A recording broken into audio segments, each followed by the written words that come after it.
It started with ancient cities. The Greeks used architecture to develop the relatively first form of privacy. Then, during the Gilded Age, privacy was officially acknowledged as a political right. In 2000 AD and beyond, there was a grand reversal. People chose convenience over privacy at this time. Why do people choose convenience over privacy? Well, it's because of the norms and architecture of online sites that pushes people to make choices to give up some of their privacy in order to use a certain service. It has become a norm to use the internet. 80% of adults say they use the internet. This study represents a changing dynamic of different age groups and different eras. Facebook is one of the most strategic privacy scammers on the internet. The company advertises that there are so many privacy settings. First, there's a privacy setting to limit who can see your profile and posts. Then there's a contact setting that limits who can contact you. A hidden setting is the ad forming setting that allows users to not get targeted ads based on their information. This seems great, but can we trust that Facebook will stand true to what they're delivering? In the past, Facebook has had multiple lawsuits over privacy concerns. For example, Facebook has exposed 6 million user phone numbers and email addresses to unauthorized viewers over the past year. Facebook is doing more than they let on, and when they get caught giving user information to other sites, only then do they publicize their wrongdoing.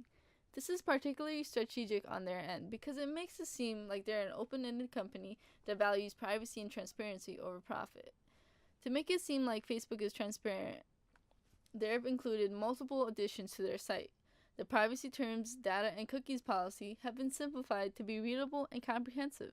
They've also included a data archive that allows users to see what kind of data is being collected about them and what advertisements are being thrown towards them.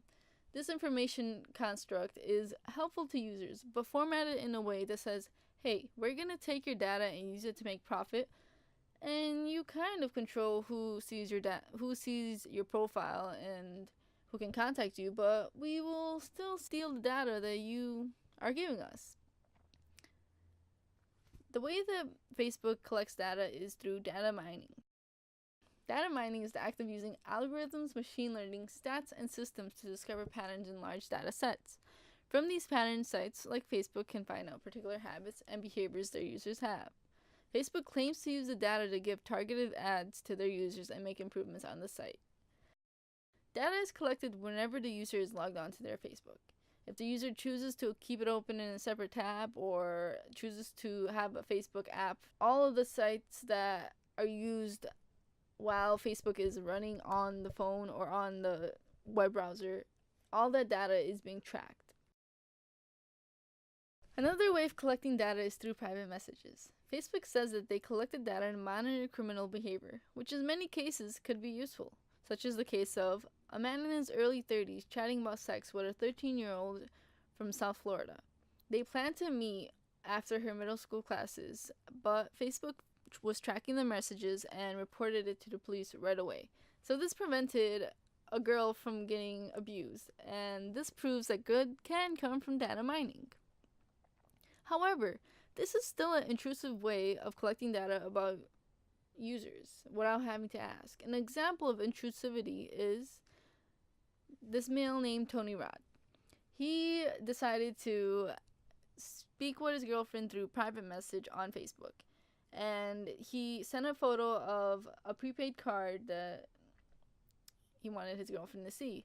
But instead of sending the message, he received a message from Facebook saying that he was sending something that was not appropriate, and he got banned from sending photos for 7 days. This man chose to have an intimate conversation with his girlfriend. Facebook now knows his card information and the type of relationships he has.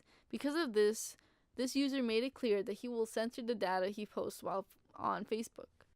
Self-censorship within the environment is known as the chilling effect. The chilling effect leads to less self-expression and puts a barrier on freedom of speech. If user information is so easily obtained, then our privacy and security will start to become a diminishing factor. A struggle within Facebook is defining the barrier of security and collecting data. In order to make a profit and catch criminals, they have to monitor user behavior.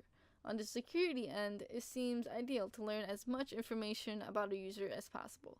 But as a user, it creates a conflict of free speech and privacy. Privacy is something we as individuals feel entitled to, but we don't do anything to preserve it. According to Mark Ruttenberg, privacy is about accountability.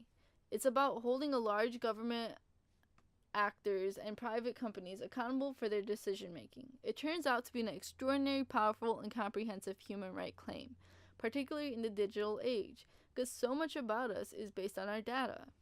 Sites like Facebook should be held accountable for the distribution of user data, and users should be accountable for challenging the policies these sites are making. Facebook is structured to make it inconvenient to keep a private life. It is our responsibility to fight for our privacy options instead of opting out for self-censoring or not using the site.